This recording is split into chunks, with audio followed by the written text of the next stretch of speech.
ये सारे मीडिया वाले मेरी तकरीर को आप अपलोड कीजिएगा और मैं अल्लाह से दुआ करता हूँ कि मेरी इस तकरीर को पहुँचाओ इन राक्षसों के दिलो दिमाग में, ताकि इनके दिमाग से भूसा और निकल जाए जितने भी गलत फहमियाँ हैं अजान के ताल्लुक से। उस अजान का क्या मतलब है और अजान किस लिए दी जाती, और इसके बिलमुकाबिल अपोजिट में कुछ लोग अजान के साथ साथ हनुमान चालीसा को मिलाते हैं। और देखा दुनिया ने बड़े बड़े शहरों में, खुसूसन महाराष्ट्र की जो कैपिटल महाराष्ट्र का एक बहुत बड़ा शहर है जिन्हें माया की नगरी कहा जाता है, शहर मुंबई के कुछ मस्जिद के सामने कुछ नौजवान और कुछ वो सियासी राजनेताओं के इशारे पर कुछ हमारे बिगड़े हुए नौजवान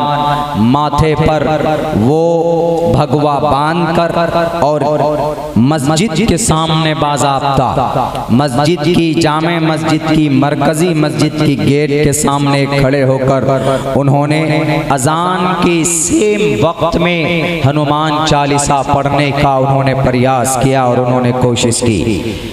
क्या हनुमान चालीसा का क्या मकाम है, क्या स्टेटस है, हनुमान चालीसा में क्या बयान किया गया है और हमारे अजान में क्या बयान किया गया है, मैं आप लोगों के सामने इसको एक्सप्लेन करूँगा।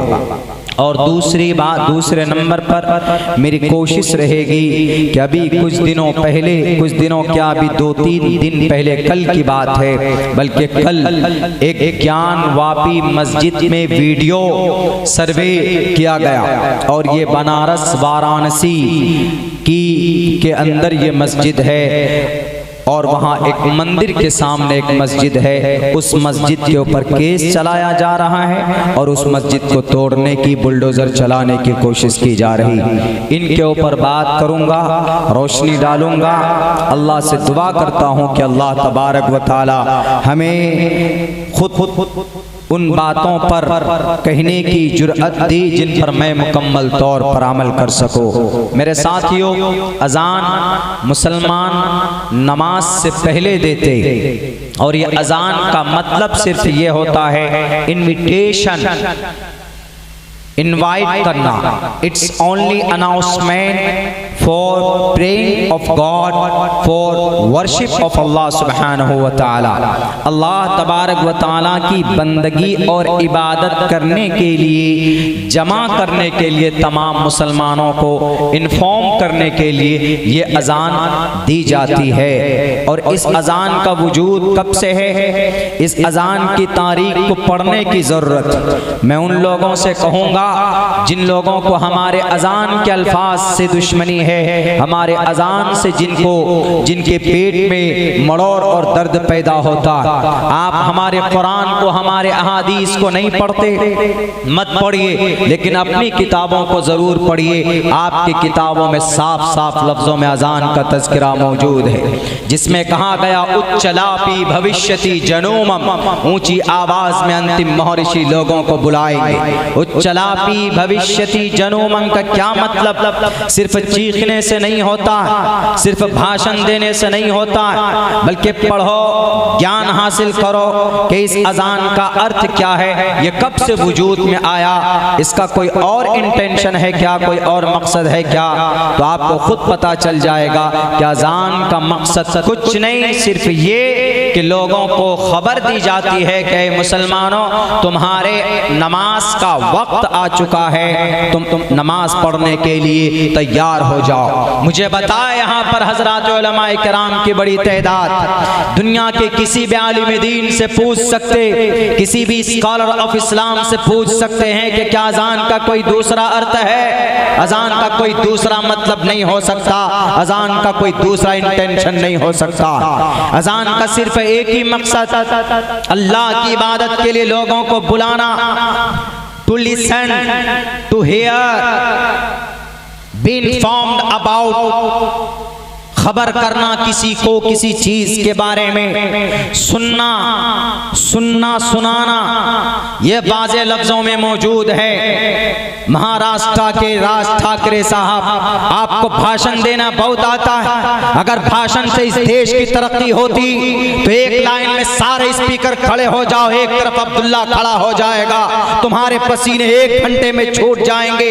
अल्लाह की जात पर भरोसा करके कहता हूँ 5 घंटे बोलूंगा इसी रफ्तार से, मेरा पसीना नहीं निकल सकता। सिर्फ भाषण से देश की तरक्की नहीं होती, समझकर कदम आगे बढ़ाने, नौजवानों को लेकर चलने से देश की तरक्की होती। आपने ये कहा साफ लफ्जों में कि नॉइस पॉल्यूशन होती है अजान से। नॉइस पॉल्यूशन 1400 साल से ये अजान चली आ रही है, कभी नॉइस पॉल्यूशन नहीं हुई, ध्वनि प्रदूषण कभी कुछ नहीं हुआ।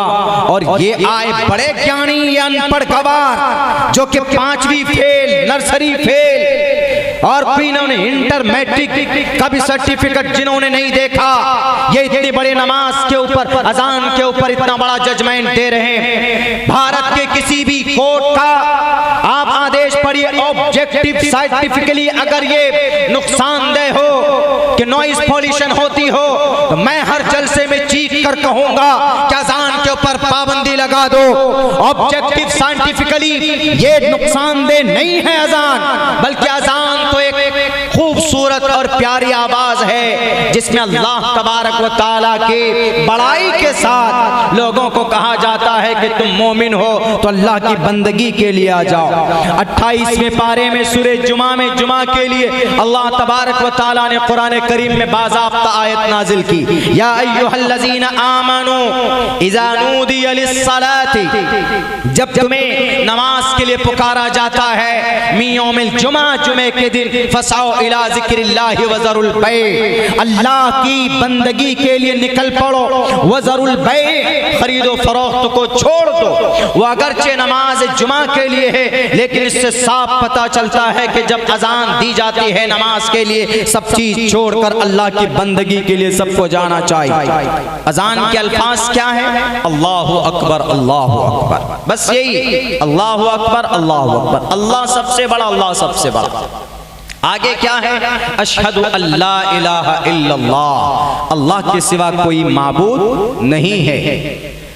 तीसरे अल्फाज क्या है? अशहदु अन्ना मुहम्मदुर रसूलुल्लाह, हम इस बात की गवाही देते, मैं गवाही देता हूं इस बात की कि मोहम्मद अल्लाह के रसूल हैं। उसके बाद क्या है?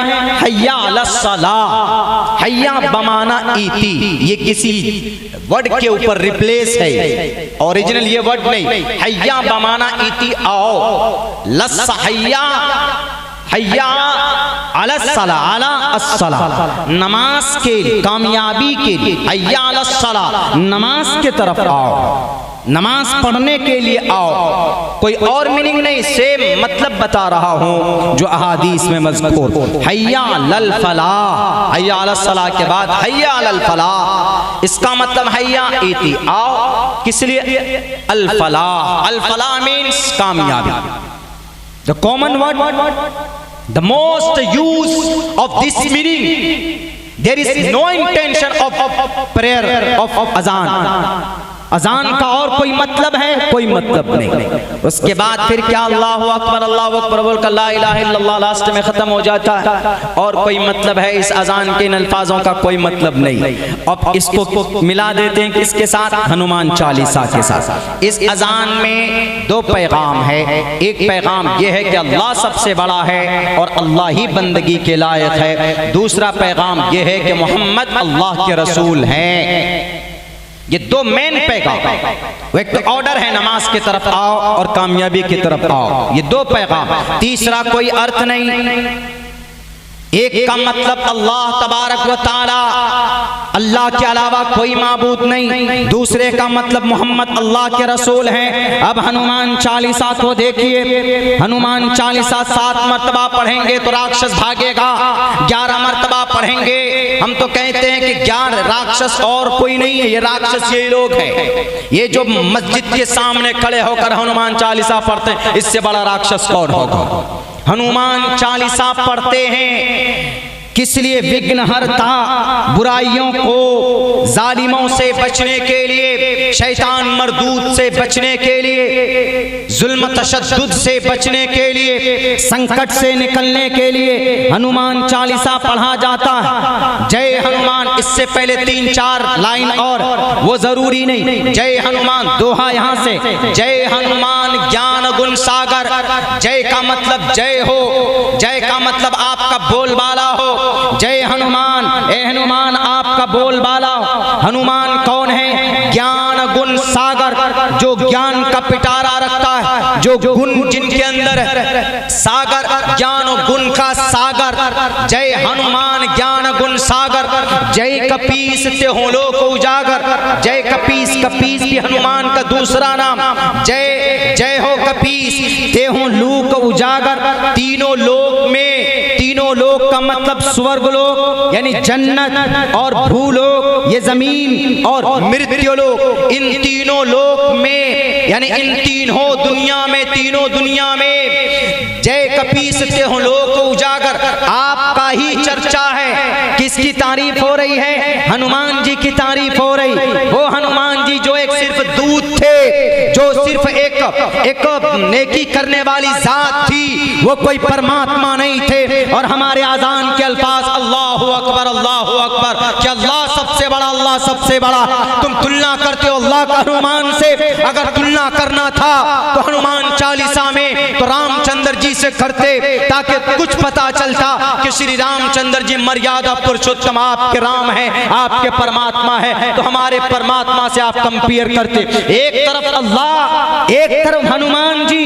जय कपीस ते हो लोक उजागर, तीनों लोक में आपका चर्चा है। आगे क्या बयान करता है? राम दूत अतुलित बलदामा।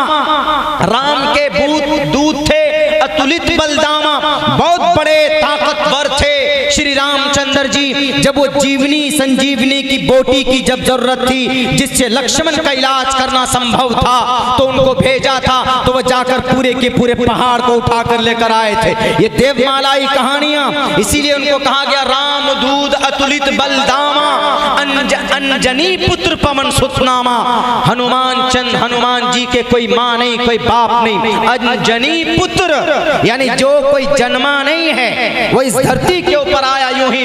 अंजनी पुत्र पवन सुतनामा, पवन सुतनामा भी उनका नाम। आगे लिखता है वीर बजरंग विक्रम बजरंग बली, ये भी नाम है उनके। और आगे बयान करते हैं कुमति निवार सुमति के संगी, वो हनुमान जिनका दिमाग खराब होता था तो वह हनुमान उनके दिमाग को ठीक करते थे। कुमति निवार, जिसके दिमाग में भूसे भर जाते थे, उनकी सीट नहीं आई, उनका कोई एमएलए नहीं जीतता था, उनका दिमाग में भूसा भर गया। राज ठाकरे साहब, हम जानते हैं आप इसका कंट्रोवर्सी बयान क्यों देते, क्योंकि आपकी पार्टी अभी कमजोर चल रही। आप राजनेता बनना चाहते, आप फेमस होना चाहते, इसलिए देखा आपने कि बहुत आसान है फेमस होना। हिंदू मुसलमानों के बीच में कोई एक ऐसा मसला, ऐसा भाषण दिया जाए जिससे हिंदू मुसलमानों के बीच में तकरार और दंगे और फसाद हो। अगर भड़काने की बात करते हो तो भड़काने के लिए मुझसे ज्यादा तुम नहीं बोल सकते, हमसे ज्यादा तुम नहीं भड़का सकते। राज ठाकरे साहब, आपको जितनी बड़ी गद्दी मिली है, आपके चचा के इंतकाल के बाद आपको पूरे इस देश को लेकर आगे चलना चाहिए था, लेकिन आपने दिल में ठेस पहुंचाई, आपने तकलीफ दी है। भारत के 35 करोड़ मुसलमानों को आपने सिर्फ अपनी पार्टी को ज्यादा फेमस करने के लिए आपने इस तरह के भाषण दिए। आपको शर्म आनी चाहिए, आपका दिमाग खराब हो गया है। और आप जैसे लोगों के दिमाग को ठिकाने लगाने के लिए वही हनुमान जी आए थे और कहा कुमति निवार, कुमति दिमाग जिनका खराब होता है उनकी निवारण के लिए आए थे हनुमान चंद्र जी, अंशुमति के संगी। और जो अच्छा अकल वाला है उसका हमेशा से श्री हनुमान जी ने हमेशा से उनका साथ दिया। आगे क्या उनकी तारीफ, आगे एक और लाइन है, कंचन कंचन बरंग सुभेशा, कानन कुंडल कुंचित केशा। कान में कुंडली, घुंघराले बाल, सुनहरे रंग और हाथ में वज्र वो वज्र इतना बड़ा वो होता है। ये तारीफ अजान में क्या तारीफ थी? अजान में अल्लाह की बड़ाई थी, मोहम्मद को अल्लाह को रसूल बताया गया। और ये हनुमान चालीसा में क्या बयान किया गया? एक सिर्फ एक अदना श्री हनुमान जी जो एक वानर थे, वानर मीन्स एक बंदर थे, वो बंदर, उनको किराए पर लिया था श्री हनुमान श्री रामचंद्र जी ने, और सीता मैया को छुड़ाने के लिए उनको लंका से रावण के मुकाबले के लिए उनको खड़ा किया था। ये एक तारीखी हकीकत है, कोई कंपेयर नहीं है।